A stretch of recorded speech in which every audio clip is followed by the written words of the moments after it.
India में हमारे parents हमें बचपन से एक चीज सिखाते हैं। बेटा पढ़ाई करो, डिग्री लो और एक सेफ जॉब ढूंढो। हम सोचते हैं कि करियर एक सीधी सीधी लीनियर लैडर है। पहले स्कूल, फिर कॉलेज, फिर जॉब, फिर प्रमोशन और फिर रिटायरमेंट। लेकिन क्या हो अगर मैं आपसे कहूं कि ये मॉडल डेड यानी मर चुका है? क्या हो अगर मैं कहूं कि आपकी जॉब, आपकी डिग्री, आपका बैंक बैलेंस, ये सब सेकेंडरी है? सबसे प्राइमरी चीज जो आपकी नेटवर्थ डिसाइड करेगी वो है आपका नेटवर्क। आज हम जिस आदमी की बात करने जा रहे हैं वो कोई कोडर नहीं था मार्क जकरबर्ग की तरह। वो कोई अग्रेसिव सेल्समैन नहीं था स्टीव जॉब्स की तरह। वो एक मोटा सा चश्मा पहनने वाला फिलॉसफी का स्टूडेंट था जो ऑक्सफोर्ड यूनिवर्सिटी में बैठकर एरिस्टोटल और प्लेटो को पढ़ता था। लोग सोचते थे ये प्रोफेसर बनेगा, लेकिन इस आदमी ने दुनिया की सबसे पावरफुल माफिया बनाई, द पेपैल माफिया। इसने दुनिया को सिखाया कि कंपनी एक फैमिली नहीं होती, एक स्पोर्ट्स टीम होती है।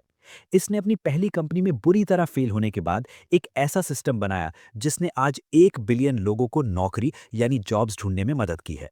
इसका नाम है read Hoffmann, the founder of LinkedIn. लेकिन लिंक्डइन तो बाद में आया, पहले आई थी एक फेलियर, एक ऐसी गलती जो अगर रीड नहीं करते तो आज ना फेसबुक होता ना लिंक्डइन होता। आज हम डिकोड करेंगे कैसे एक फिलॉसफी स्टूडेंट सिलिकॉन वैली का गॉडफादर बना, क्यों उनकी पहली कंपनी सोशल नेट बुरी तरह फ्लॉप हुई, ये लेसन हर इंडियन एंटरप्रेन्योर के लिए जरूरी है, और कैसे पेपैल के फायर फाइटिंग डेज ने उन्हें बिजनेस सिखाया। स्वागत है द स्टार्टअप ऑफ यू में। The boy who wanted to save the world, the philosopher. 1990s, Stanford and Oxford. Reid Hoffman बचपन से ही अलग थे। वो एवलॉन हिल जैसे कॉम्प्लेक्स बोर्ड गेम्स खेलते थे। उन्हें सिस्टम समझना पसंद था। स्टैनफोर्ड यूनिवर्सिटी से ग्रेजुएशन करने के बाद वो ऑक्सफोर्ड यूनिवर्सिटी गए। उनका सपना क्या था? टेक बिलियनर बनना नहीं, उनका सपना था पब्लिक इंटेलेक्चुअल बनना। वो चाहते थे कि वो किताबें लिखें, एसेज लिखें और ह्यूमैनिटी को सुधारें। वो चाहते थे कि लोग सोचना सीखें। लेकिन ऑक्सफोर्ड में उन्हें एक रियलिटी चेक मिला। उन्होंने देखा कि प्रोफेसर्स और इंटेलेक्चुअल्स की बातें सिर्फ 50-60 लोग पढ़ते हैं। अकेडमिया एक छोटा सा बबल है। रीड ने सोचा, अगर मुझे दुनिया बदलनी है तो मुझे फिलॉसफी की किताब लिखने के बजाय एक ऐसा सॉफ्टवेयर बनाना होगा जो लोगों की फिलॉसफी यानी सोच ही बदल दे। उन्होंने ऑक्सफोर्ड छोड़ दिया। वो सिलिकॉन वैली, कैलिफोर्निया वापस आ गए। उनके पास कोई कंप्यूटर साइंस डिग्री नहीं थी, उन्हें कोडिंग नहीं आती थी। उन्होंने अपने पिता से पैसे उधार लिए और सोचा मैं सॉफ्टवेयर बनाऊंगा। यहाँ हमें रीड हॉफमैन का रूल नंबर 1 मिलता है। Jump of a cliff and assemble an airplane on the way down. पहाड़ से कूद जाओ और नीचे गिरते गिरते हवाई जहाज बना लो। इंडिया में हम परफेक्ट प्लान का इंतजार करते हैं। रीड ने प्लान नहीं बनाया, वो बस कूद गए। The first failure, social net, 1997। आज हम फेसबुक, इंस्टाग्राम, लिंक्डइन यूज करते हैं, लेकिन 1997 में सोशल नेटवर्क शब्द किसी को पता भी नहीं था। रीड हॉफमैन ने सोचा कि इंटरनेट लोगों को जोड़ सकता है। उन्होंने अपनी पहली कंपनी शुरू की, सोशल नेट। ये फेसबुक से 7 साल पहले की बात है। आइडिया रेवोल्यूशनरी था। रीड का मानना था कि इंटरनेट का यूज करके हम लोगों को उनके इंटरेस्ट के बेसिस पर मैच कर सकते हैं। आपको टेनिस खेलना है, सोशल नेट आपको पार्टनर ढूंढ कर देगा। आपको रूममेट चाहिए, सोशल नेट ढूंढ देगा। आपको डेट चाहिए, सोशल नेट ढूंढ देगा। पेपर पर यह आइडिया बिलियन डॉलर आइडिया था। रीड ने इन्वेस्टर्स से पैसा उठाया। उन्होंने मीडिया में इंटरव्यूज दिए। लेकिन सोशल नेट बुरी तरह फेल हो गया। क्यों? यह फेलियर समझना बहुत जरूरी है, क्योंकि यहीं से लिंक्डइन का जन्म हुआ। Failure reason number 1, the anonymous mistake. Reid ने सोचा कि लोग इंटरनेट पर अनोनिमस यानी गुमनाम रहना चाहते हैं। सोशल नेट पर आप अपना असली नाम नहीं यूज करते थे, आप निकनेम्स यूज करते थे। लोग स्ट्रेंजर से मिलने में डरते थे, ट्रस्ट नहीं था। रीड ने सीखा, real identity is the key. जब तक आप अपना असली चेहरा और असली नाम नहीं दिखाएंगे, कोई आप पर भरोसा नहीं करेगा। Failure reason number 2, the Swiss army knife problem. Social net सब कुछ करने की कोशिश कर रहा था, डेटिंग, गोल्फ, रूममेट। रीड ने बाद में कहा, if you try to be everything to everyone, you end up being nothing to anyone. अगर आप सबके लिए सब कुछ बनना चाहेंगे तो आप किसी के लिए कुछ नहीं बन पाएंगे। फोकस मिसिंग था। Failure reason number 3, no virality. उस जमाने में लोग अपनी ईमेल एड्रेस बुक अपलोड नहीं कर सकते थे। अगर मुझे अपने दोस्त को बुलाना है तो मुझे उसका ईमेल टाइप करना पड़ता था। रीड ने ग्रोथ हैकिंग के बारे में तब नहीं सोचा था। सोशल नेट एक ज़ॉम्बी कंपनी बन गई थी, जिंदा थी पर चल नहीं रही थी। रीड ने हार मान ली। उन्होंने कंपनी छोड़ दी। वो टूट चुके थे। मैं फेल हो गया। मैं फिलोसोफर भी नहीं बना और बिजनेसमैन भी नहीं। The fire fighter, joining the PayPal mafia. जब रीड सोशल नेट में फेल हुए तब उनका पुराना कॉलेज फ्रेंड पीटर थील एक नई कंपनी चला रहा था। उस कंपनी का नाम था पेपैल। पीटर थील ने रीड को कॉल किया, रीड, छोड़ ये सब, मेरे पास आ जा, हमें तेरी ज़रूरत है। रीड ने पेपैल ज्वाइन किया, लेकिन उनका रोल क्या था? वो कोडर नहीं थे, वो सीएफओ नहीं थे। पीटर थिल ने उन्हें टाइटल दिया executive vice president of business development, लेकिन असलियत में उनका रोल था चीफ फायर फाइटर, यानी आग बुझाने वाला। पेपैल उस वक्त नरक से गुजर रहा था। रशियन माफिया पेपैल का यूज करके मनी लॉन्ड्रिंग कर रही थी। ईबे पेपैल को खत्म करना चाहता था। वीजा और मास्टरकार्ड पेपैल को बैन करने की धमकी दे रहे थे। बैंकिंग रेगुलेटर्स कह रहे थे कि पेपैल इलीगल बैंक है। रीड हॉफमैन का काम था इन सब दुश्मनों से डील करना। इमेजिन कीजिए, एक फिलॉसफी का स्टूडेंट जो अब सूट पहनकर वीजा के सीईओ के साथ मीटिंग कर रहा है और उन्हें धमका रहा है। रीड ने पेपैल में हाई स्टेक्स नेगोशिएशन सीखी। उन्होंने सीखा कि बिजनेस प्रोडक्ट बनाना नहीं, बिजनेस वॉर यानी जंग है। यहां रीड ने अपनी फेमस फिलॉसफी डेवलप की, ब्लिट्ज स्केलिंग। इस पर हम आगे बात करेंगे। पेपैल के दौरान रीड ने देखा कि पीटर थिल और इलॉन मस्क कैसे सोचते हैं। इलॉन मस्क रिस्क लेने में बिलीव करते थे, मार्स पर जाना है। पीटर थिल मोनोपोली बनाने में बिलीव करते थे, competition is for losers. Read Hoffmann networks में बिलीव करते थे, लोगों को जोड़ो, पावर अपने आप आएगी। 2002 में ईबे ने पेपाल को 1.5 बिलियन डॉलर्स में खरीद लिया। रीड हॉफमैन, जो कुछ साल पहले फेल हो चुके थे, अब एक मल्टी मिलियनेयर बन गए थे। उनके पास पैसा था, रेपुटेशन थी और सिलिकॉन वैली का सबसे पावरफुल नेटवर्क। अब वो रिटायर हो सकते थे, आइलैंड पर जा सकते थे। लेकिन रीड के दिमाग में एक कीड़ा था। सोशल नेट का फेलियर उन्हें सोने नहीं दे रहा था। उन्हें पता था कि उनका कनेक्टिंग पीपल वाला आइडिया सही था, बस एग्जीक्यूशन गलत था। The epiphany, the birth of LinkedIn. PayPal बिकने के बाद सब माफिया मेंबर्स अपनी अपनी राह पर निकल गए। इलॉन मस्क ने स्पेसएक्स और टेस्ला शुरू की। चैड हर्ली और चेन स्टोपलमैन ने यूट्यूब बनाया। जेरेमी स्टोपलमैन ने येल्प बनाया। रीड हॉफमैन ने सोचा, अब मैं क्या करूं? उन्होंने सोचा कि दुनिया में दो तरह के नेटवर्क्स हैं। पर्सनल नेटवर्क, जहां आप दोस्तों से बात करते हैं, फोटो शेयर करते हैं, जो बाद में फेसबुक बना। प्रोफेशनल नेटवर्क, जहां आप बिजनेस करते हैं, जॉब्स ढूंढते हैं और डील्स करते हैं। रीड ने देखा कि दुनिया में कोई भी ऑनलाइन रिज्यूमे या प्रोफेशनल आइडेंटिटी सिस्टम नहीं है। अगर मुझे किसी कंपनी में जॉब चाहिए तो मुझे न्यूज़पेपर में ऐड दिखना पड़ता था या किसी से सिफारिश लगवानी पड़ती थी। रीड ने सोचा, क्या हो अगर मैं हर प्रोफेशनल की रेपुटेशन को ऑनलाइन ले आऊं? क्या हो अगर सिफारिश यानी रेफरेंस डिजिटल हो जाए? लेकिन इस बार रीड वो गलतियां नहीं करना चाहते थे जो उन्होंने सोशल नेट में की थी। इस बार उनका प्लान अलग था। उन्होंने अपने पुराने सोशल नेट के कोलीग्स और पेपाल के दोस्तों को बुलाया। उन्होंने कहा, हम एक नई कंपनी शुरू करेंगे, इसका नाम होगा LinkedIn. The counter intuitive strategy. उस वक्त 2002-2003 में फ्रेंडस्टर और माईस्पेस पॉपुलर हो रहे थे। ये साइट्स कूल थी, लोग फोटोज डाल रहे थे, म्यूजिक शेयर कर रहे थे। रीड ने कहा, हम कूल नहीं बनेंगे, हम बोरिंग बनेंगे। उन्होंने डिसाइड किया, लिंक्डइन पर कोई फोटो अपलोड नहीं होगी शुरू में। लिंक्डइन पर कोई म्यूजिक नहीं होगा। लिंक्डइन पर आप स्ट्रेंजर्स से बात नहीं कर सकते, आप सिर्फ उन्हीं से कनेक्ट कर सकते हैं जिन्हें आप जानते हैं। लोगों ने कहा, रीड तो पागल हो गया है, ये इंटरनेट है, इंटरनेट का मतलब है आज़ादी, तो रिस्ट्रिक्शंस लगा रहा है। रीड ने कहा, बिजनेस ट्रस्ट पर चलता है, कूलनेस पर नहीं। उन्होंने सोशल नेट की गलती सुधारी। उन्होंने रियल आइडेंटिटी को कंपलसरी कर दिया। आपको अपना असली नाम, असली कंपनी और असली कॉलेज डालना पड़ेगा। दिसंबर 2002 रीड हॉफमैन के लिविंग रूम में लिंक्डइन की शुरुआत हुई। उन्होंने डिसाइड किया कि वो मई 5, 2003 को लॉन्च करेंगे। लेकिन लॉन्च से पहले एक बड़ा सवाल था, लोग आएंगे क्यों? फेसबुक पर लोग आते हैं टाइम पास करने, यूट्यूब पर वीडियोस देखने।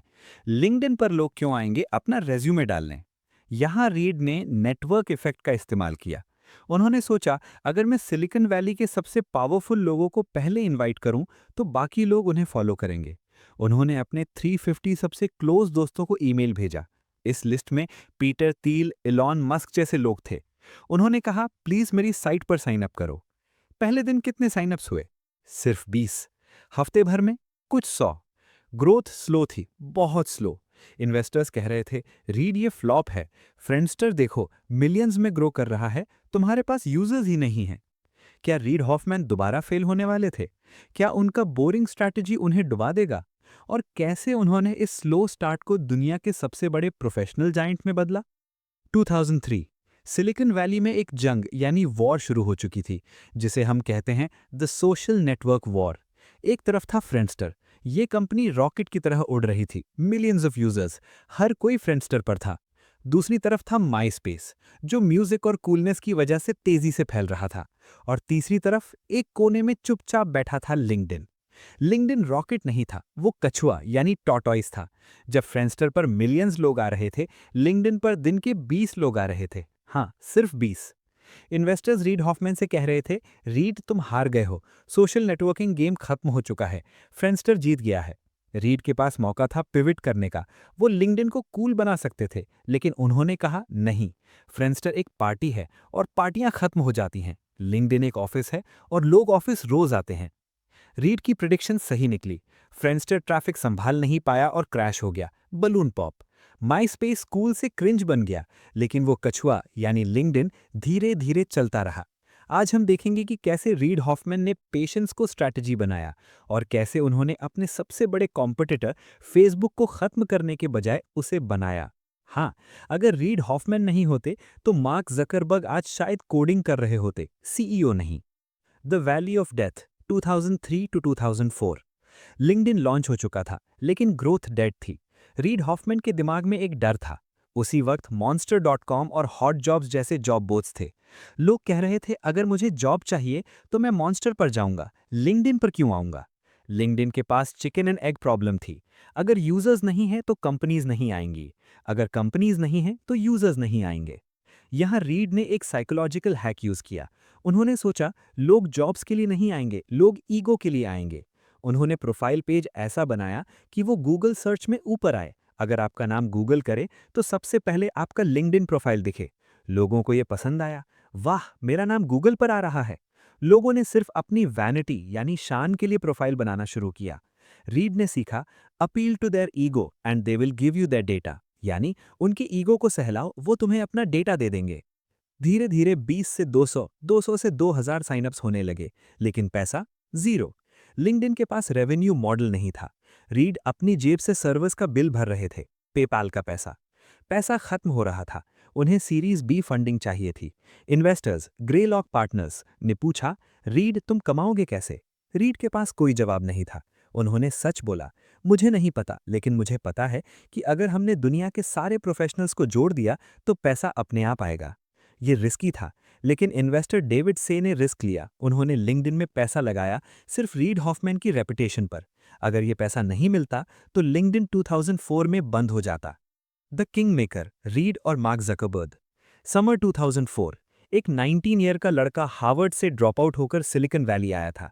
उसका नाम था मार्क जकरबर्ग। उसने एक साइट बनाई थी, thefacebook.com। मार्क को बिजनेस का बी भी नहीं आता था। वो इन्वेस्टर्स से मिलने पजामा पहनकर जाता था। वो एरोगेंट था, उसको गाइडेंस चाहिए थी। उसको मिलना था पीटर थिल यानी पेपैल डॉन से। लेकिन पीटर थिल बच्चों से नहीं मिलते थे, तो मार्क किसके पास गया? Read Hoffmann, the connector. Read और मार्क की मीटिंग हुई। रीड ने देखा कि ये लड़का जीनियस है, लेकिन रॉ है। रीड खुद फेसबुक में इन्वेस्ट करना चाहते थे, लेकिन यहाँ एक एथिक्स का सवाल था। रीड ने सोचा, मेरी अपनी कंपनी भी सोशल नेटवर्क है। अगर मैं फेसबुक में लीड इन्वेस्टर बन गया और कल को लिंक्डइन वर्सेस फेसबुक हुआ तो मैं किसका साथ दूंगा? ये कॉन्फ्लिक्ट ऑफ इंटरेस्ट था। रीड चाहते तो फेसबुक का बड़ा हिस्सा ले सकते थे, लेकिन उन्होंने अपनी इंटीग्रिटी चुनी। उन्होंने मार्क से कहा, मैं लीड इन्वेस्ट नहीं करूंगा, लेकिन मैं तुम्हें उस आदमी से मिलवाऊंगा जो करेगा। रीड ने पीटर थिल को कॉल किया। उन्होंने मीटिंग फिक्स कराई। उसी मीटिंग में पीटर थिल ने फेसबुक में $5 लाख लगाए। ये फेसबुक का पहला बड़ा इन्वेस्टमेंट था। रीड हॉफमैन ने भी थोड़ा पैसा लगाया, सिर्फ सपोर्ट के लिए। आज वो इन्वेस्टमेंट बिलियंस का है। लेकिन उस दिन रीड ने पैसा छोड़कर रिश्ता कमाया। उन्होंने मार्क जकरबर्ग को सीईओ बनना सिखाया। जब भी मार्क मुसीबत में होते, याहू एक्विजिशन ऑफर या लॉ सूट, वो सबसे पहले रीड को कॉल करते। सिलिकॉन वैली में कहा जाता है, read Hoffmann is the adult in the room. The viral loop, upload your contacts. 2005 आते आते लिंक्डइन के 1 मिलियन यूजर्स हो गए थे, लेकिन ग्रोथ अभी भी स्लो थी। रीड को कुछ बड़ा करना था, ब्लिट्ज स्केलिंग शुरू करनी थी। उन्होंने एक फीचर लॉन्च किया जो आज कॉमन लगता है, लेकिन तब रेवोल्यूशनरी था, एड्रेस बुक अपलोड। पहले आपको दोस्तों के ईमेल टाइप करने पड़ते थे। अब लिंक्डइन ने कहा, बस अपना ईमेल पासवर्ड डालो, हम तुम्हारे सारे कॉन्टैक्ट्स को इनवाइट भेज देंगे। ये फीचर न्यूक्लियर बॉम्ब साबित हुआ। एक यूजर आता, अपने 500 कॉन्टैक्ट्स को इनवाइट भेजता। उन 500 में से 50 लोग ज्वाइन करते। वो 50 लोग अपने 500 कॉन्टैक्ट्स को इनवाइट भेजते। ये वायरल लूप बन गया।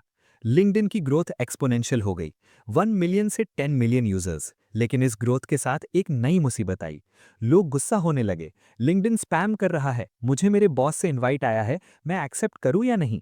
रीड ने कहा, if you are embarrassed by the first version of your product, you've launched too late. यानी अगर आप अपने पहले वर्जन से शर्मिंदा नहीं हैं तो आपने देर कर दी है। उन्होंने कंप्लेंट्स को इग्नोर किया और ग्रोथ पर फोकस किया, क्योंकि नेटवर्क बिजनेसेस में winner takes all. The business model freemium. अब यूजर्स तो आ गए, लेकिन पैसा कहाँ है? रीड हॉफमैन ने 3 रेवेन्यू स्ट्रीम्स बनाए जो आज भी चलते हैं। सब्सक्रिप्शंस यानी प्रीमियम, जॉब सीकर्स पैसा देंगे ताकि वो रिक्रूटर्स को मैसेज कर सकें। एडवर्टाइजिंग यानी ब्रांड्स पैसा देंगे एड्स दिखाने के लिए। टैलेंट सॉल्यूशंस यानी रिक्रूटर्स, ये सबसे बड़ा गेम चेंजर था। रीड ने रियलाइज किया कि एचआर मैनेजर्स और रिक्रूटर्स सबसे ज्यादा डेस्परेट हैं। उन्होंने एक टूल बनाया, लिंक्डइन रिक्रूटर। इसने रिक्रूटर्स को गॉड मोड दे दिया। वो किसी भी कैंडिडेट को सर्च कर सकते थे, फिल्टर कर सकते थे। कंपनीज ने लाखों डॉलर्स देना शुरू किया इस टूल के लिए। 2006 में लिंक्डइन पहली बार प्रॉफिटेबल हुआ। जहां फेसबुक और ट्विटर अभी भी लॉस में थे, लिंक्डइन नोट छाप रहा था। रीड हॉफमैन ने प्रूव कर दिया कि बोरिंग बिजनेस सबसे प्रॉफिटेबल बिजनेस होता है। The introduction of blitz scaling.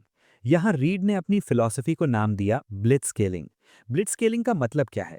Normal scaling होती है धीरे धीरे ग्रो करो, एफिशिएंसी रखो, पैसा बचाओ। ब्लिट्ज स्केलिंग होती है स्पीड ओवर एफिशिएंसी। जब आपको दिखे कि मार्केट बड़ा है तो आप एफिशिएंसी भाड़ में जाने दो, पैसा जलाओ, हायरिंग करो, गलतियां करो, लेकिन मार्केट कैप्चर कर लो। रीड ने कहा, in a connected world you either grow fast और यू डाई स्लो। यानी कनेक्टेड दुनिया में या तो आप तेजी से बढ़ते हैं या धीरे धीरे मर जाते हैं। उन्होंने लिंक्डइन में यही किया। उन्होंने हर कंट्री में एक्सपैंड किया, चाइना, इंडिया, यूरोप। उन्होंने नई लैंग्वेजेस लॉन्च की, उन्होंने ग्रुप्स लॉन्च किए। उन्होंने लिंक्डइन को सिर्फ एक वेबसाइट नहीं, एक ग्लोबल इकोनॉमी बना दिया। लेकिन हर तेजी से बढ़ने वाली कंपनी का एक क्रैश आता है। 2016 में लिंक्डइन का स्टॉक 40% गिर गया एक ही दिन में। वॉल स्ट्रीट ने कहा, लिंक्डइन इज डेड, ग्रोथ रुक गई है। रीड हॉफमैन, जो अब चेयरमैन थे, के पास एक मुश्किल चॉइस थी। क्या वो लड़ते रहेंगे या कंपनी बेच दें? और खरीदार कौन था? उनका पुराना दुश्मन माइक्रोसॉफ्ट। ये डील कैसे हुई? कैसे रीड हॉफमैन ने माइक्रोसॉफ्ट से $26 बिलियन यानी हिस्ट्री की one of the biggest tech deals निकलवाए? और माइक्रोसॉफ्ट की सीईओ सत्या नदेला के साथ उनकी सीक्रेट मीटिंग्स? फरवरी 5, 2016 सिलिकॉन वैली के इतिहास में एक ब्लैक फ्राइडे आया। सुबह मार्केट खुला और लिंक्डइन का स्टॉक नीचे गिरने लगा। सिर्फ गिरा नहीं, वो क्रैश हो गया। एक ही दिन में 43%। लिंक्डइन की मार्केट वैल्यू में से $11 बिलियन यानी तकरीबन 80,000 करोड़ रुपीस साफ हो गए। क्यों? क्योंकि वॉल स्ट्रीट एनालिस्ट्स ने कहा, लिंक्डइन की ग्रोथ रुक गई है, अब ये कंपनी बूढ़ी यानी ओल्ड हो गई है। रीड हॉफमैन उस वक्त बोर्ड के चेयरमैन थे। वो देख रहे थे कि उनकी बनाई हुई कंपनी, जिसे उन्होंने कछुआ यानी टॉर्टॉइस की तरह बनाया था, आज मिट्टी में मिल रही है। लोग कह रहे थे लिंक्डइन इज डेड, फेसबुक और गूगल इसे खा जाएंगे। लेकिन रीड हॉफमैन पैनिक नहीं हुए। उन्होंने वही किया जो एक ग्रैंड मास्टर चेस प्लेयर करता है। उन्होंने बोर्ड को देखा और सोचा, अगर मैं अकेले नहीं जीत सकता तो मुझे एक बड़ा साथी चाहिए। उन्होंने अपना फोन उठाया और दुनिया के सबसे बड़े टेक जायंट के सीईओ को कॉल किया। वो जायंट था माइक्रोसॉफ्ट और वो सीईओ थे सत्या नदेला। ये कॉल कोई आम कॉल नहीं थी, ये $26.2 बिलियन की कॉल थी। आज हम डिकोड करेंगे कैसे रीड हॉफमैन ने एक डूबती हुई कंपनी परसेप्शन वाइज को हिस्ट्री की सबसे महंगी टेक डील बना दिया। क्यों माइक्रोसॉफ्ट को लिंक्डइन की जरूरत थी? Hint, data. और रीड की वो मैनेजमेंट फिलॉसफी, द अलायंस, जिसने कॉर्पोरेट वर्ल्ड का झूठ पकड़ लिया। The data wall, why growth stopped. 2016 तक लिंक्डइन के पास 400 मिलियन यूजर्स थे। लेकिन प्रॉब्लम ये थी कि दुनिया में वाइट कॉलर प्रोफेशनल्स लिमिटेड हैं। आप फेसबुक की तरह 3 बिलियन यूजर्स नहीं ला सकते, क्योंकि हर कोई ऑफिस जॉब नहीं करता। लिंक्डइन एक डेटा वॉल से टकरा गया था। रेवेन्यू ग्रो करना मुश्किल हो रहा था। रीड हॉफमैन और उनके सीईओ जेफ वीनर जानते थे कि अगला स्टेप सोशल नेटवर्क नहीं है, अगला स्टेप है आर्टिफिशियल इंटेलिजेंस और क्लाउड। लिंक्डइन के पास दुनिया का सबसे वैल्यूएबल डेटा था। लोग कहाँ काम करते हैं, उनकी स्किल्स क्या हैं, कौन किसे जानता है, द इकोनॉमिक ग्राफ। लेकिन लिंक्डइन के पास एआई इंजन नहीं था इस डेटा को यूज करने का। माइक्रोसॉफ्ट के पास एआई और क्लाउड अज्योर था, लेकिन उनके पास सोशल डेटा नहीं था। रीड ने देखा perfect match, the bidding war, Satya versus Benioff. जब खबर फैली कि लिंक्डइन बिकने वाला है तो सिलिकॉन वैली में हंगामा हो गया। सिर्फ माइक्रोसॉफ्ट नहीं, सेल्स फोर्स बेनियॉफ भी लाइन में लग गए। सेल्सफोर्स चाहता था लिंक्डइन का डेटा अपने सीआरएम के लिए। एक बिडिंग वॉर शुरू हुई। प्राइस बढ़ता गया। 18 billion dollars, 20 billion dollars, 24 billion dollars. Read ने यहाँ ब्लिट्ज स्केलिंग नेगोशिएशन की। उन्होंने दोनों कंपनीज को compete करवाया। लेकिन आखिरी फैसला पैसे पर नहीं, कल्चर पर हुआ। रीड हॉफमैन ने सत्या नदेला से पूछा, सत्या, तुम लिंक्डइन को खरीद कर क्या करोगे? क्या तुम इसे माइक्रोसॉफ्ट के अंदर दबा दोगे जैसे नोकिया के साथ किया था? सत्या नदेला, जो माइक्रोसॉफ्ट का कल्चर बदल रहे थे, उन्होंने कहा, नहीं, लिंक्डइन आज़ाद रहेगा। जेफ वीनर सीईओ रहेंगे। हम सिर्फ तुम्हारे ग्राफ यानी डेटा को अपने ऑफिस 365 यानी वर्ड, एक्सेल के साथ जोड़ेंगे। रीड को ये विजन पसंद आया। जून 13, 2016 डील फाइनल हुई। 26.2 बिलियन डॉलर्स, ऑल कैश। ये टेक्नोलॉजी हिस्ट्री की उस वक्त की सबसे बड़ी एक्विजिशन थी। रीड हॉफमैन, जो कभी पेपैल से कुछ मिलियंस लेकर निकले थे, आज उन्होंने अपनी कंपनी 26 बिलियन डॉलर्स में बेची। उन्होंने साबित कर दिया कि कनेक्शंस की वैल्यू कोड से ज्यादा होती है। The alliance, stop lying to employees. LinkedIn बेचने के बाद रीड फ्री थे। उन्होंने एक किताब लिखी, दी अलायंस। ये किताब हर एम्प्लॉय और हर बॉस को पढ़नी चाहिए। इसमें रीड ने कॉर्पोरेट वर्ल्ड के सबसे बड़े झूठ का पर्दाफाश किया। वो झूठ है, वी आर अ फैमिली। कंपनियां कहती हैं हम एक परिवार हैं। रीड ने कहा, बुलशिट। परिवार में आप किसी को फायर नहीं करते, परिवार में परफॉर्मेंस रिव्यू नहीं होता। अगर कंपनी परिवार होती तो वो ले ऑफ क्यों करती? रीड ने कहा, a company is not a family, it is a professional sports team. Company एक स्पोर्ट्स टीम है। एक स्पोर्ट्स टीम जैसे क्रिकेट टीम में हम जीतने के लिए खेलते हैं। अगर आप परफॉर्म नहीं करेंगे तो आपको ड्रॉप कर दिया जाएगा। प्लेयर्स टीम बदलते रहते हैं, ट्रांसफर, लेकिन जब तक आप टीम में हैं हम आपको सपोर्ट करेंगे। रीड ने एक नया कॉन्सेप्ट दिया, टूर ऑफ ड्यूटी। उन्होंने कहा, जब हम किसी को हायर करते हैं तो हमें ये झूठ नहीं बोलना चाहिए कि तुम यहाँ रिटायरमेंट तक रहोगे। इसके बजाय हमें डील करनी चाहिए। तुम हमारे पास 4 साल रहो। इन 4 सालों में तुम कंपनी को एक्स गोल अचीव करने में मदद करोगे। बदले में कंपनी तुम्हें वाई स्किल सिखाएगी ताकि तुम्हारी मार्केट वैल्यू बढ़े। जब 4 साल खत्म होंगे तो हम नई डील करेंगे या तुम कहीं और जा सकते हो, खुशी खुशी। इसे कहते हैं ऑनेस्टी। रीड हॉफमैन ने लिंक्डइन में यही कल्चर बनाया। जब उनके एम्प्लॉयज कंपनी छोड़कर जाते थे तो रीड उन्हें गद्दार नहीं कहते थे, वो उन्हें एलमनाई कहते थे। वो उन्हें नई जॉब ढूंढने में मदद करते थे। इसका नतीजा ये हुआ कि लिंक्डइन के एक्स एम्प्लॉयज आज पूरी सिलिकॉन वैली में फैले हुए हैं और रीड को गुरु मानते हैं। ये है नेटवर्किंग का असली राज। Masters of scale, the teacher. Reid अब बिलियनियर थे, इन्वेस्टर थे, ग्रेलॉक पार्टनर्स और माइक्रोसॉफ्ट बोर्ड मेंबर थे। लेकिन उनके अंदर का फिलॉसफर अभी भी जिंदा था। वो दुनिया को सिखाना चाहते थे कि कंपनियां कैसे बनाई जाती हैं। उन्होंने शुरू किया अपना पॉडकास्ट, मास्टर्स ऑफ स्केल। ये कोई आम पॉडकास्ट नहीं था, ये एक एमबीए इन ऑडियो था। इसमें उन्होंने Mark Zuckerberg, Reid Hastings, Netflix, Brian Chesky जैसे लोगों को बुलाया। उन्होंने अपनी थ्योरीज टेस्ट की। उन्होंने सिखाया, do things that don't scale. यानी एयरबीएनबी के फाउंडर्स शुरू में खुद जाकर फोटोज खींचते थे। लेट फायर्स बर्न, यानी हर प्रॉब्लम को सॉल्व मत करो, सिर्फ उन प्रॉब्लम्स को सॉल्व करो जो तुम्हें मार सकती हैं। एम्ब्रेस रिजेक्शन, यानी अगर लोग तुम्हारे आइडिया पर हंस नहीं रहे तो वो आइडिया बड़ा नहीं है। मास्टर्स ऑफ स्केल ने रीड को सिलिकॉन वैली का ऑरेकल बना दिया। लोग उनके पास पैसे के लिए नहीं, विजडम के लिए आने लगे। The political shift, saving democracy. 2016 के बाद रीड ने एक और चीज नोटिस की। टेक्नोलॉजी डेमोक्रेसी को खत्म कर रही थी। Fake news, polarisation. रीड, जो हमेशा पॉलिटिकल यानी पॉलिटिक्स से दूर थे, उन्होंने डिसाइड किया कि अब मुझे पॉलिटिक्स में उतरना पड़ेगा। उन्होंने अपने पैसे और नेटवर्क का यूज करके डोनाल्ड ट्रंप के खिलाफ कैंपेन शुरू किया। उन्होंने एक गेम बनाया, ट्रंप वॉर्स। उन्होंने बिलबोर्ड्स लगवाए। उन्होंने डेमोक्रेटिक पार्टी को मिलियंस डोनेट किए। लोगों ने पूछा, रीड, तुम बिजनेसमैन हो, पॉलिटिक्स में क्यों पढ़ रहे हो? रीड ने कहा, अगर सोसाइटी ही नहीं बचेगी तो बिजनेस कहाँ करूंगा? उन्होंने समझा कि नेटवर्क का यूज सिर्फ जॉब ढूंढने के लिए नहीं, बल्कि देश बचाने के लिए भी हो सकता है। लेकिन इस पॉलिटिकल इन्वॉल्वमेंट ने उन्हें दुश्मनों की लिस्ट में डाल दिया। राइट विंग मीडिया ने उन्हें टारगेट किया, उन पर अटैक्स हुए। रीड हॉफमैन, जो हमेशा पर्दे के पीछे बिहाइंड द सीन्स रहते थे, अब फ्रंट लाइन पर थे। क्या उनका नेटवर्क उन्हें इस यंग में बचा पाएगा? और सबसे बड़ा सवाल, एआई यानी आर्टिफिशियल इंटेलिजेंस आ रहा है।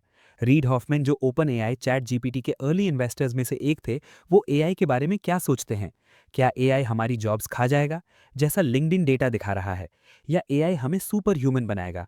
इमेजिन कीजिए एक आदमी जिसने अपनी पूरी जिंदगी एक मिशन पर लगा दी, लोगों को जॉब्स ढूंढने में मदद करना। जिसने लिंक्डइन बनाया ताकि 1 बिलियन लोग रोजगार यानी एम्प्लॉयमेंट पा सकें, जिसने द स्टार्टअप ऑफ यू लिखी ताकि लोग अपना करियर बना सकें। लेकिन आज वही आदमी एक ऐसी टेक्नोलॉजी में सबसे बड़ा इन्वेस्टर है जो शायद उन सब जॉब्स को खत्म कर सकती है। वो टेक्नोलॉजी है आर्टिफिशियल इंटेलिजेंस। रीड हॉफमैन सिर्फ लिंक्डइन के फाउंडर नहीं हैं, वो ओपन एआई चैट जीपीटी के फाउंडिंग बोर्ड मेंबर्स में से एक थे। उन्होंने इन्फ्लेक्शन एआई, एक नया एआई स्टार्टअप को फाउंड किया है। वो कहते हैं AI is the steam engine of the mind, यानी जैसे स्टीम इंजन ने फिजिकल ताकत को बढ़ाया था, वैसे ही एआई दिमागी ताकत को बढ़ाएगा। लेकिन सवाल ये है कि अगर स्टीम इंजन ने मजदूरों की जॉब्स खा ली थी, तो क्या एआई प्रोफेशनल्स यानी कोडर्स, राइटर्स, लॉयर्स की जॉब्स खा जाएगा? क्या रीड हॉफमैन ने हमें कनेक्ट किया था ताकि मशीन हमें रिप्लेस कर सके? आज हम डिकोड करेंगे the future of work according to Reid Hoffman. अगर आप स्टूडेंट हैं या जॉब करते हैं तो ये चैप्टर आपकी सर्वाइवल गाइड है। The silent godfather of AI, open AI and inflection. Read Hoffmann हमेशा कर्व से आगे रहते हैं। जब दुनिया सोशल मीडिया में बिजी थी, वो एआई में पैसा लगा रहे थे। 2015 में जब सैम ऑल्टमैन और इलॉन मस्क ने ओपन एआई शुरू किया था, तो रीड हॉफमैन वहां थे। उन्होंने मिलियंस डोनेट किए क्योंकि वो चाहते थे कि एआई सेफ हो और ह्यूमैनिटी के लिए काम करे। उन्होंने GPT-3 को दुनिया से पहले देखा था। उन्होंने समझा कि ये सिर्फ चैटबॉट नहीं है, ये कॉग्निटिव रेवोल्यूशन है। लेकिन 2023 में रीड ने एक शॉकिंग डिसीजन लिया। उन्होंने ओपन एआई के बोर्ड से रिजाइन कर दिया। क्यों? क्योंकि वो अपना खुद का एआई स्टार्टअप शुरू करना चाहते थे, इन्फ्लेक्शन एआई। उनका पार्टनर कौन था? मुस्तफा सुलेमान, डीप माइंड का को-फाउंडर। रीड का विजन अलग था। ओपन एआई चाहता था सुपर इंटेलिजेंस बनाना जो इंसान से तेज हो। रीड चाहते थे पर्सनल इंटेलिजेंस बनाना, पाए, एक ऐसा एआई जो आपका दोस्त हो, जो आपको समझे, जो आपका चीफ ऑफ स्टाफ बने। रीड कहते हैं एआई तुम्हें रिप्लेस नहीं करेगा, लेकिन एक इंसान जो एआई यूज करता है वो उस इंसान को रिप्लेस करेगा जो एआई यूज नहीं करता। The new rules of blitz scaling, speed is everything. AI के आने के बाद रीड ने अपनी ब्लिट्ज स्केलिंग थ्योरी को अपडेट किया है। पहले कंपनियां 10 साल में बड़ी होती थीं, गूगल या फेसबुक। अब कंपनियां 10 महीने में बड़ी हो रही हैं, चैट जीपीटी। रीड कहते हैं the clock speed of business has accelerated. अगर आप आज एक स्किल सीखते हैं तो हो सकता है 2 साल बाद वो स्किल बेकार हो जाए। एग्जाम्पल कोडिंग, पहले जावा सीखना जरूरी था, अब एआई कोड लिख रहा है। तो नया रूल क्या है? लर्न हाउ टू लर्न, सीखना कैसे है ये सीखो। रीड कहते हैं कि फ्यूचर में जनरलिस्ट्स यानी जो सब कुछ थोड़ा थोड़ा जानते हैं और डॉट्स कनेक्ट कर सकते हैं, ज्यादा सफल होंगे बनिस्बत स्पेशलिस्ट्स के जो सिर्फ एक चीज जानते हैं। क्योंकि स्पेशलिस्ट काम एआई कर लेगा, जनरलिस्ट काम स्ट्रैटेजी, एथिक्स, एम्पैथी इंसान करेगा। The startup of you 2.0, ABG planning. Read Hoffman की सबसे famous book the startup of you आज पहले से ज्यादा रेलेवेंट है। उन्होंने एक फ्रेमवर्क दिया था जो हर इंडियन यूथ को फॉलो करना चाहिए। इसे कहते हैं एबीजी प्लानिंग। रीड कहते हैं अपने करियर को एक स्टार्टअप की तरह ट्रीट करो। स्टार्टअप्स के पास हमेशा 3 प्लान्स होते हैं। Plan A, current focus. ये वो है जो आप अभी कर रहे हैं, आपकी करंट जॉब, करंट स्किल्स। इसमें बेस्ट बनो, लेकिन याद रखो ये कभी भी खत्म हो सकता है। Plan B, the pivot. ये वो है जो आप कर सकते हैं अगर प्लान ए फेल हो जाए। क्या आप साइड में कुछ सीख रहे हैं? क्या आपका नेटवर्क स्ट्रांग है? रीड कहते हैं पिवट तब करो जब तुम्हारे पास मोमेंटम हो, तब नहीं जब तुम गिर रहे हो। जॉब जाने का इंतजार मत करो, जब जॉब अच्छी चल रही हो तभी नेक्स्ट मूव प्लान करो। Plan G, the life boat. ये आपका सेफ्टी नेट है। अगर सब कुछ फेल हो जाए, जॉब चली जाए, बिजनेस डूब जाए, रिसेशन आ जाए, तो आप जिंदा कैसे रहेंगे? क्या आपके पेरेंट्स का घर है? क्या आपके पास सेविंग्स हैं? प्लान जी आपको रिस्क लेने की हिम्मत देता है। रीड कहते हैं most people don't take risks because they don't have a plan G. India में हम अक्सर प्लान ए पर फोकस करते हैं, सरकारी नौकरी, आईटी जॉब।